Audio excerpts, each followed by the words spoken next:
Dalam nama Bapa dan Putra dan Roh Kudus. Amin. Tuhan bersamamu dan bersama rohmu. Saudara-saudariku yang terberkati, pada hari ini Sabtu 4 Juni 2022 adalah novena kita hari yang ke-9.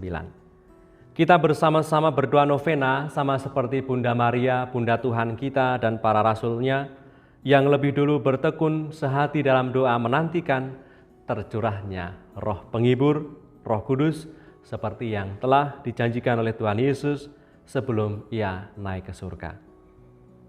Ujub doa novena hari yang ke-9 adalah, marilah kita mohon kekuatan agar terus melayani mereka yang paling miskin dan terlantar dalam masyarakat, juga mereka yang menjadi korban bencana alam dimanapun berada, serta ikut memulihkan kehidupan yang sempat mengalami krisis akibat dampak pandemi yang cukup panjang sampai dengan saat ini.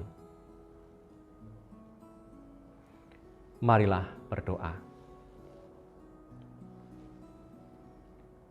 Allah Bapa yang kekal dan kuasa, kami telah Kau perkenankan merayakan kebangkitan Putra-Mu selama masa Paskah, yang esok memuncak dan berakhir pada hari raya kedatangan Roh Kudus.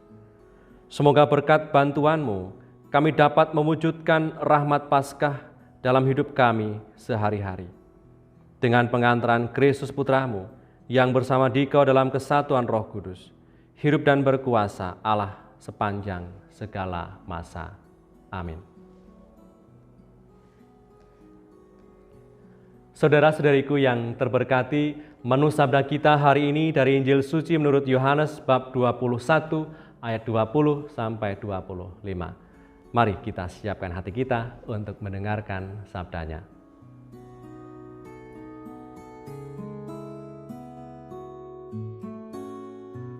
Sekali peristiwa, ketika Petrus berpaling, ia melihat bahwa murid yang dikasih Yesus sedang mengikuti mereka, yaitu murid yang pada waktu mereka sedang makan bersama, duduk dekat Yesus dan yang berkata, "Tuhan, siapakah dia yang akan menyerahkan Engkau?" Ketika Petrus melihat murid itu, ia berkata kepada Yesus, "Tuhan, apakah yang akan terjadi dengan dia ini?" Jawab Yesus, "Jikalau aku mengendaki supaya ia tinggal hidup sampai aku datang, itu bukan urusanmu, tetapi engkau ikutlah aku." Maka tersebarlah kabar di antara saudara-saudara itu bahwa murid itu tidak akan mati. Tetapi Yesus tidak mengatakan kepada Petrus bahwa murid itu tidak akan mati, melainkan jikalau aku mengendaki supaya ia tinggal hidup sampai aku datang, itu bukan urusanmu. Dialah murid yang memberi kesaksian tentang semuanya ini dan yang telah menuliskannya, dan kita tahu bahwa kesaksiannya itu benar. Masih banyak hal-hal lain lagi yang dibuat oleh Yesus. Tetapi jikalau semuanya itu harus dituliskan satu persatu, maka agaknya dunia ini tidak dapat memuat semua kitab yang harus ditulis itu. Demikianlah sabda Tuhan. Terpujilah Kristus.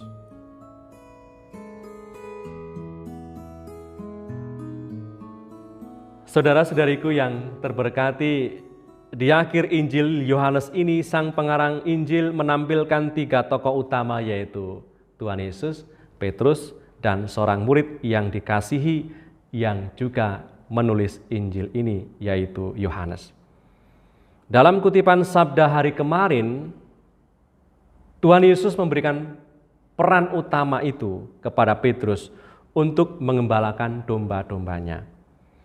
Tuhan Yesus memberikan pesan dan perintah langsung dan kuasa penuh atas domba-dombanya, yaitu gerejanya, kepada Petrus dan tentunya kepada para penggantinya.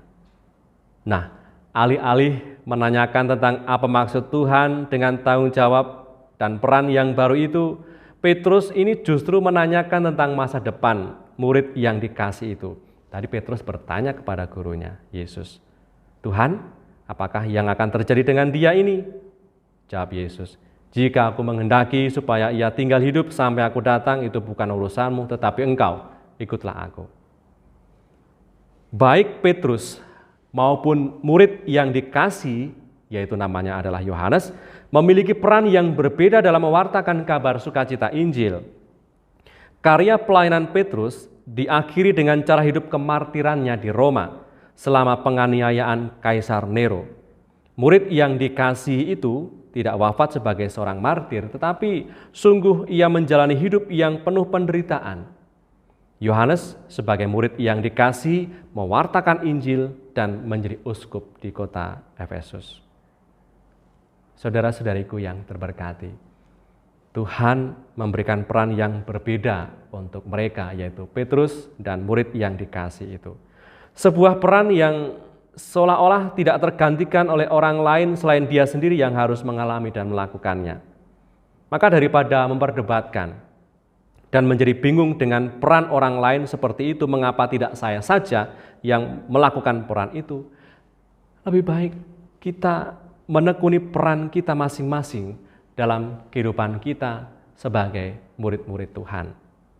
Yakinlah bahwa Tuhan kita Yesus Kristus punya peran yang unik untuk kita semua. Ia bekerja atas tiap kita semua sesuai dengan peran kita masing-masing dalam kerangka besar untuk mewartakan kerajaan Allah di dunia ini. Doa mohon Roh Kudus. Ya Bapa, utuslah Roh Kudus memenuhi hati umat-Mu dan menyalakan di dalamnya api cinta-Mu. Utuslah Roh-Mu, maka semuanya akan dicipta kembali, dan Engkau akan membarui muka bumi. Marilah berdoa bersama.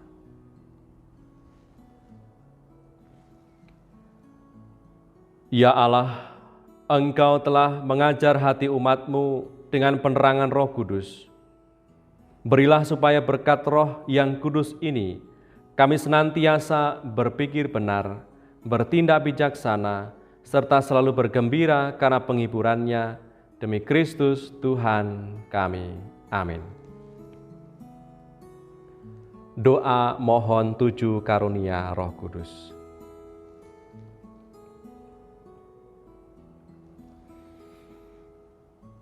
Datanglah ya Roh hikmat, turunlah atas diri kami. Ajarilah kami menjadi orang bijak, terutama agar kami dapat menghargai, mencintai, dan mengutamakan cita-cita surgawi. Dan semoga kami Kau lepaskan dari belenggu dosa dunia ini. Datanglah ya Roh pengertian, turunlah atas diri kami, terangilah budi kami, agar dapat memahami ajaran Yesus Sang Putra dan melaksanakannya dalam hidup sehari-hari. Datanglah ya Roh nasihat, dampingilah kami dalam perjalanan hidup yang penuh gejolak ini. Semoga kami selalu melakukan yang baik dan menjauhi yang jahat. Datanglah ya Roh keperkasaan, kuatkanlah hamba-Mu yang lemah ini, agar tabah menghadapi segala kesulitan dan derita. Semoga kami Kau kuatkan dengan memegang tangan-Mu yang senantiasa menuntun kami. Datanglah ya Roh pengenalan akan Allah, ajarlah kami mengetahui bahwa semua yang ada di dunia ini sifatnya sementara saja. Bimbinglah kami agar tidak terbuai oleh kemegahan dunia. Bimbinglah kami agar dapat menggunakan hal-hal duniawi untuk kemuliaan-Mu. Datanglah ya Roh kesalehan, bimbinglah kami untuk terus berbakti kepada-Mu. Ajarilah kami menjadi orang yang tahu berterima kasih atas segala kebaikan-Mu dan berani menjadi teladan kesalehan bagi orang-orang di sekitar kami. Datanglah ya Roh takut akan Allah, ajarlah kami untuk takut dan tunduk kepada-Mu dimanapun kami berada. Tegakkanlah kami agar selalu berusaha melakukan hal-hal yang berkenan kepada-Mu. Amin.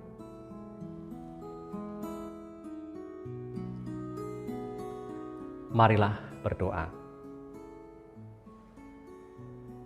Allah Bapa, sumber pembaruan hidup, Engkau telah memindahkan kami dari dunia lama yang menuju kematian ke dunia baru yang membawa kehidupan. Semoga kami meninggalkan pandangan hidup lama dan membarui diri dalam terang Roh Kudus. Demi Yesus Kristus, Tuhan dan pengantara kami. Amin. Berkatalah yang Maha Kuasa turun atas kita semua, Bapa, Putra, dan Roh Kudus. Amin.